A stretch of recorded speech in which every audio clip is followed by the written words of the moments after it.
Hello, everybody, and thank you for tuning in to the Liberty Report. With me today is Daniel McAdams, our co-host. Daniel, good to see you. How are you this morning, Dr. Paul? I am doing good. Good. And all set to go and try to sort out truth from fiction. Yeah. And there's a lot of fiction out there, a lot of fake news, but I think our viewers generally understand there's a lot of fake news. And I hope we help to sort it out and bring them some things that are a lot more accurate. Yeah. But it looks like we'll be busy for a while because it's constant, it's epidemic, and it's not it's just not one side. I think it's bipartisan, and to sort all this out and to think about the deep state and everything, it can get very confusing. But we want to talk about the Lieutenant Colonel Air Force pilot from Saudi Arabia who went through the vetting process, but then he ended up killing 3 people and wounding 8 others, Pensacola. And they said, well, we vetted him and he got by. I can't believe it. Did they fail?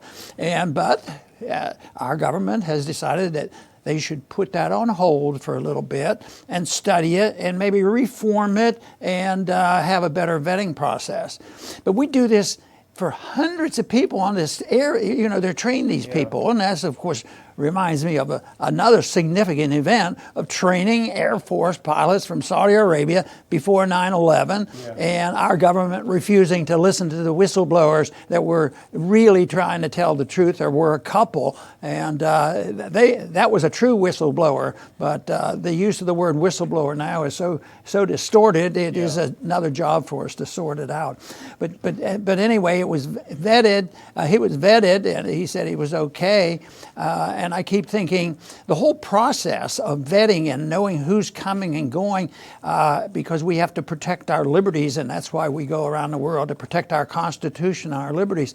And of course, what do we get? We get the Patriot Act, and now the Super Patriot Act is coming. At the same time, they're going to have facial images of everybody, and yet one single person like this, you'd think they might have a little warning about it. But the best thing I can think of they can do is, instead of trying to sort out these 500, human capacity is that there's no way they're going to know everything about everybody that comes in.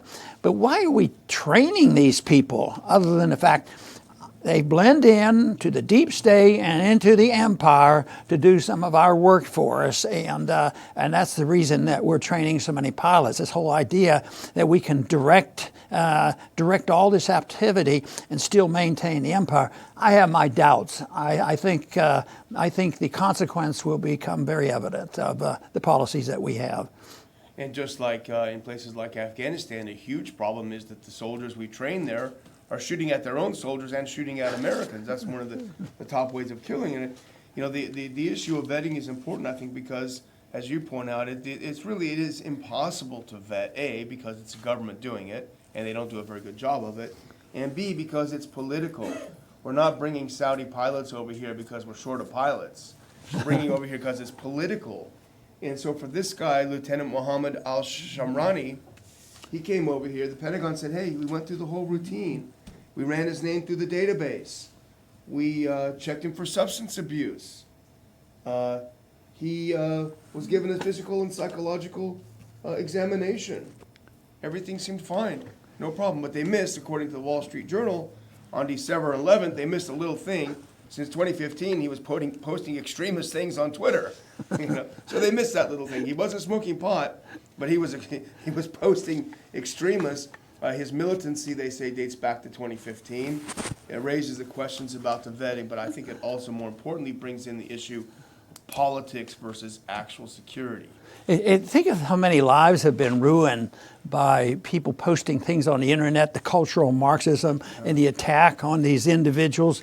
It's massive, but here where it could be important and they're supposed to be doing it, that they don't accomplish it.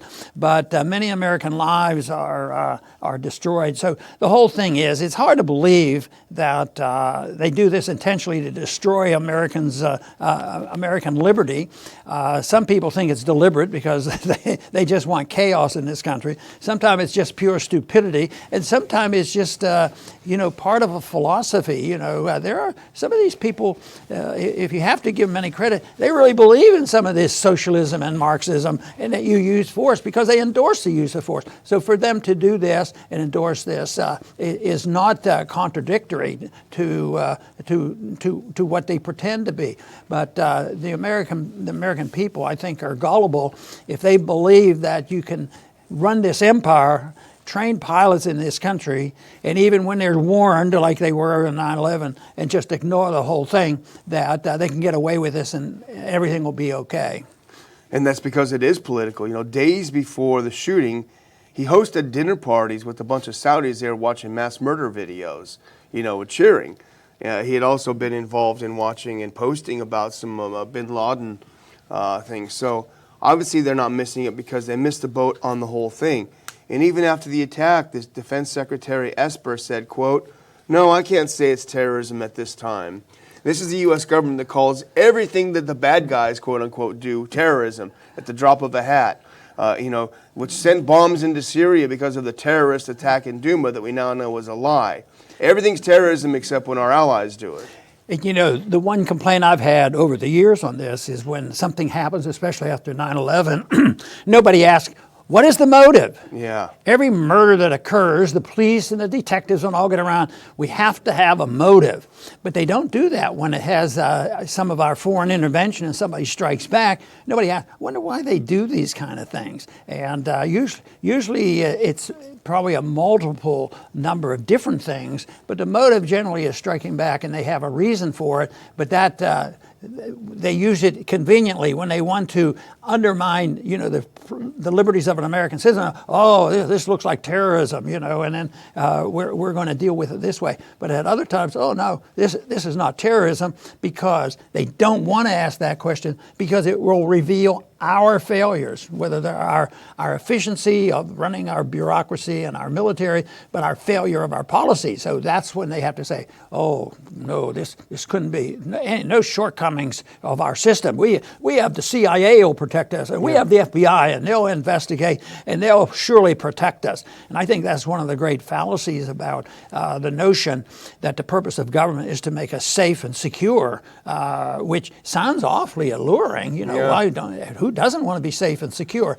But we talk so much about the failure of government. They don't accomplish what they're supposed to do. Why depend on them on the most important thing, and that is our safety and our security? And as I often point out, it isn't a policeman standing outside our house that makes us safe in our house. It's probably more the Second Amendment than anything else that provides our safety and security.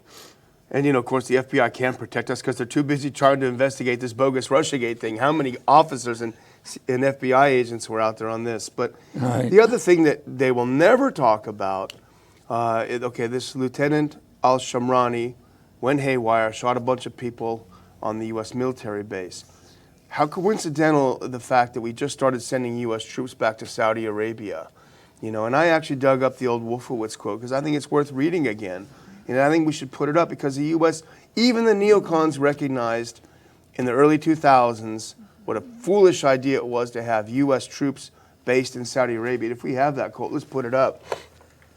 Here's Wolfowitz in an interview on Vanity Fair in 2003. There are a lot of things different now, and one that has gone by almost unnoticed, but it's huge, is that by complete mutual agreement between the U.S. and Saudi government, we can now remove almost all of our forces from Saudi Arabia. Their presence there over the last 12 years has been enormous difficulty for a friendly government. It's been a huge recruiting device for Al-Qaeda. And then he goes on to talk about how important it is to get our troops out of it. This is Paul Wolfowitz, the author of a lot of these. He understood it. The Trump administration, of course, doesn't. Just completely over their head. Hey, let's put some troops back in there. That seems like a great idea. Yeah, and I guess this shows our shortcoming, because didn't we announce that this is a danger a couple weeks ago when they talked about troops in there? But I don't think the president was listening. I don't think it fit into their scenario, so they didn't pay any attention, so they repeated it. And the connection here, fortunately, it is nothing compared to the severity of the 9/11 attacks, but the principle is the same. And I've always argued that until we leave that area, we're always going to be under threat. So if the term terrorism was limited to something, maybe retaliation for our foreign policy, it's going to happen. And the weaker we get financially and militarily, the more the attacks are going to occur. And this is a typical thing. And it's going to be more difficult as time goes on, because just think the popularity of the Saudis right now has dwindled a whole lot compared to 9/11. They had special treatment. They've been getting special treatment, and even we have backed away from being their allies in the Yemen war. So it is changing. Conditions are different, and I think that is very good. But boy, back in 9/11, I remember it so clearly. And one little thing I want to refresh people's memory on is, when this happened, I think most people heard the story. There was a FBI agent that realized there was a pilot training just to land airplanes and just to take them off, I guess, but not to land them. And lo and behold, and he tried to go up the bureaucratic ladder and explain it. They wouldn't listen. The day after 9/11 occurred, the individual in charge of this was replaced and a new person was put in, because they figured this is going to come up again, the person that warned against it. So he went back to him, and the new guy said, "Wow, I can't believe that. If we'd have known this whole mess should have never occurred," which they caught him off guard. But they did report the information. It never went up the ladder. The CIA and the FBI covered it up, and nobody really looks that it could have been preventable.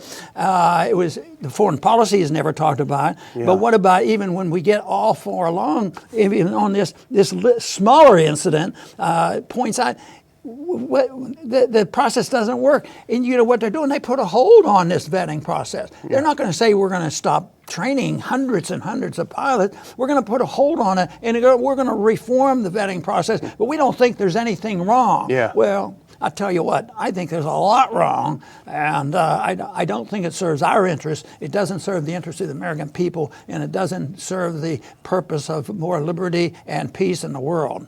As you point out, the U.S. has given special treatment to the Saudis for a long time, longer than we'll even mention here. But let's look at a couple of them. 15 of the 19 hijackers were Saudi nationals. Boom, we invade Afghanistan. That makes a lot of sense, right?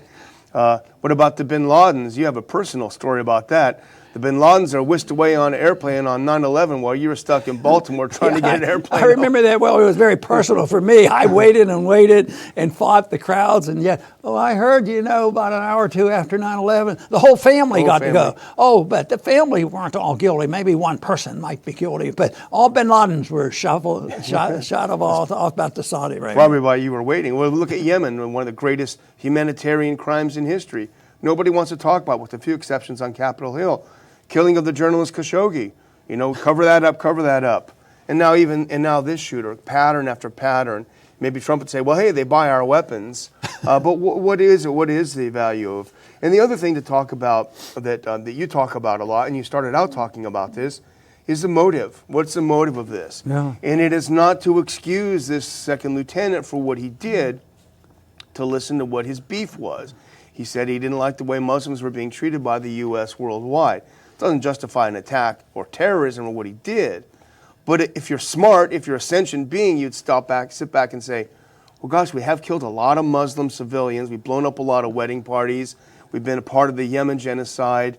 We're not a fair dealer in the Israeli-Palestinian conflict. Look what happened in Iraq. Now with the Afghanistan papers, look how many. So maybe he's got a point.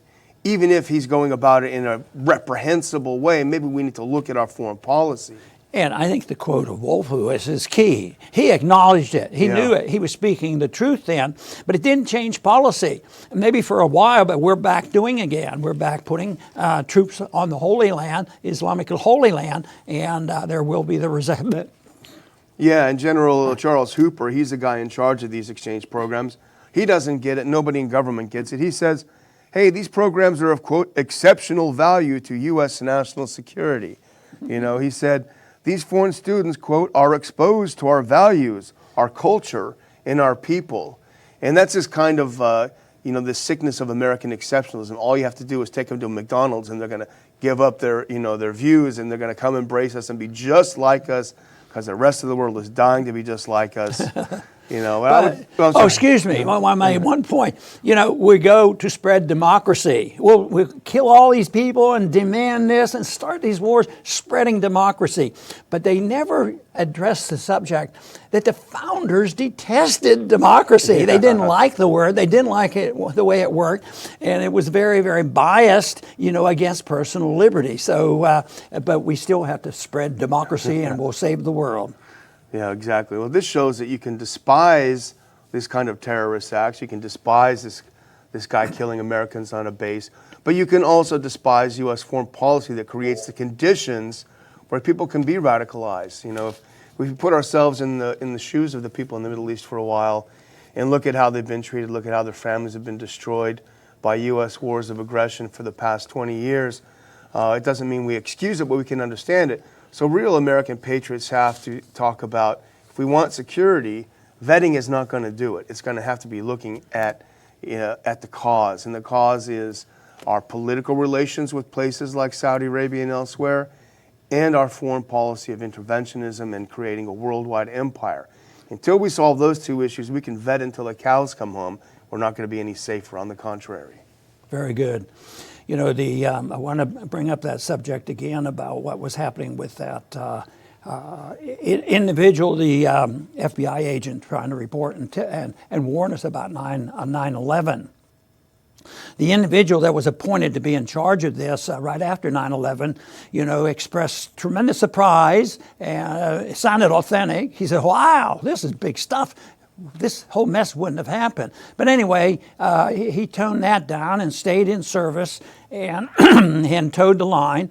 And he retired in 2008. He won the President's Award for meritorious service. So he was appointed under Bush and he was discharged or retired under Bush. So instead of really digging into this and figuring out how desperately bad our policies are, they reward you with fancy awards and said all is good.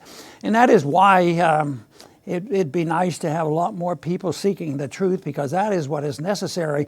And it looks like the truth is not going to come from our media. It's not going to come from our government. It's not going to come from the universities. It's going to come in a small way by small members of groups, small groups looking for the truth. That always happened, even when there wasn't an internet. But at least today, the internet is still available to organizing people and trying to develop a reputation that the truth can be revealed in certain areas. And they're out there. I mean, there's quite a few groups there trying to tell the truth. The job we have, and the job all of us have, is trying to sort out who's lying, who's spinning it, and for whose benefit.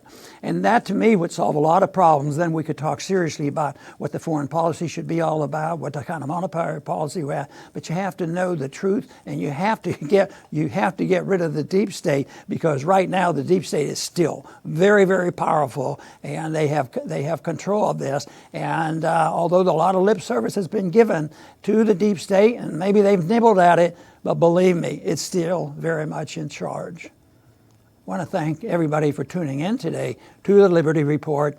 Please come back soon.